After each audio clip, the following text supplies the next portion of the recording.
But the reason I'm coming forward is that on June 7th, 2009, I had my 8th stroke, which is a signal to me that I am not immortal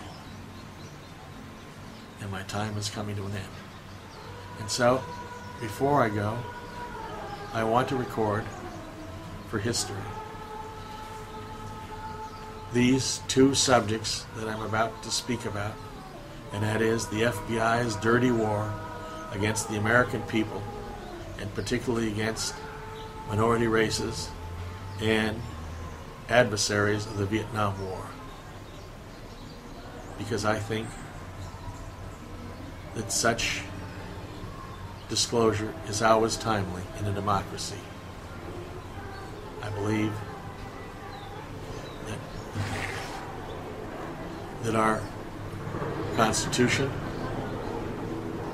and our laws have been great protectors of us as American people. And I am an American patriot. I volunteered for 3 tours of combat in Vietnam. I also volunteered for duty as a part-time undercover police agent of the Seattle Police Department, acting as bait for Horliss pimp racket investigations and as bait for prostitution-related work. I then, well, designing and building buildings of all kinds, was startled one afternoon about 7:30 on March 3rd, 1970 by the Seattle Post-Intelligencer and the Seattle Times articles that were front page about a bombing at the United States Post Office at approximately 43rd and University Way in Seattle. In that bombing, which occurred, to my memory, about 5 minutes after 10 p.m. that night, staked out police officers arrested 4 people. Jan Tissot, Jeff Desmond, Michael Reed, and John Van Veenendaal. These people were in the midst of being cuffed when John Van Veenendaal told the Seattle police that he thought they should all move because they'd thrown a bomb at the base of the building. As the police and bombers fled, a powerful bomb went off at the intersection between the pavement and the concrete reinforced wall of the post office on the alley side. The men were arrested, and a peculiar thing happened from reading the papers. One of the bombers caught in the act, Jeffrey Paul Desmond, was released on his personal recognizance at approximately 12:35 that evening by Deputy Chief of Police of the Seattle Police Department, Richard Schoner. I knew that didn't sound right at all. With those bits of information that I can recall from the newspaper articles, I walked down from where I was having a meal. I walked down at about 47th in University Way, down to the bomb site, and conducted my own investigation of the bombing, based upon my own expertise as a bomb maker, a bomb setter, and as an investigator.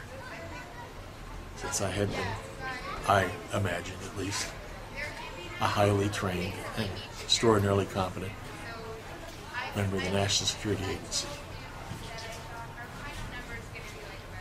And when I walked down to the bomb site, I found an area that was not cordoned off by the police. My examination indicated no significant site investigation of the bombing, and so I conducted my own. And I was struck by the amount of damage to the concrete foundation from the bomb, which I knew from looking at the bombing site to have been an airburst. In other words, it was a bomb that someone had touched off and thrown against the wall of the United States Post Office at 43rd University Way in Seattle. When the ball of bomb and wire reached the wall at the foundation,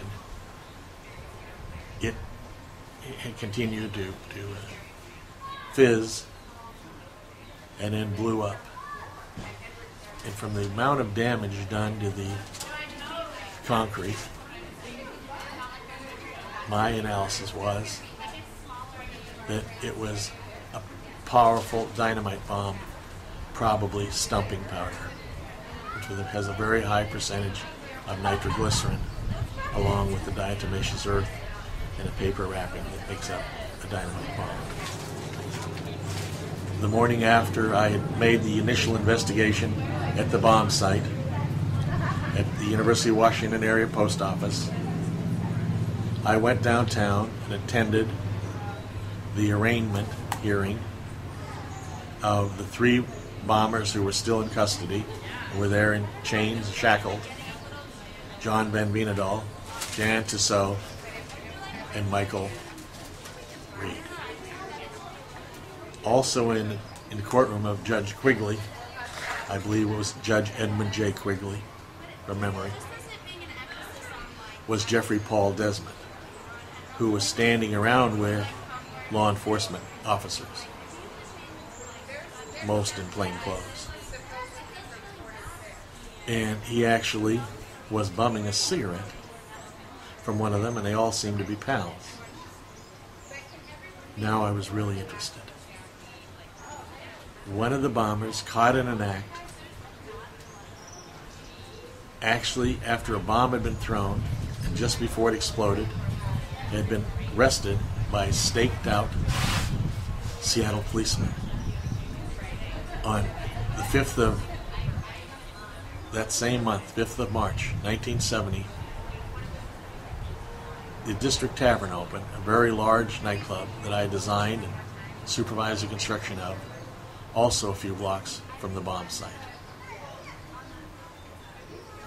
And that made me very curious, because I remembered that there had been previous bombings in the University of Washington area as part of alleged anti-war protests that were very actively engaged in by a lot of university personnel over the previous 2 years.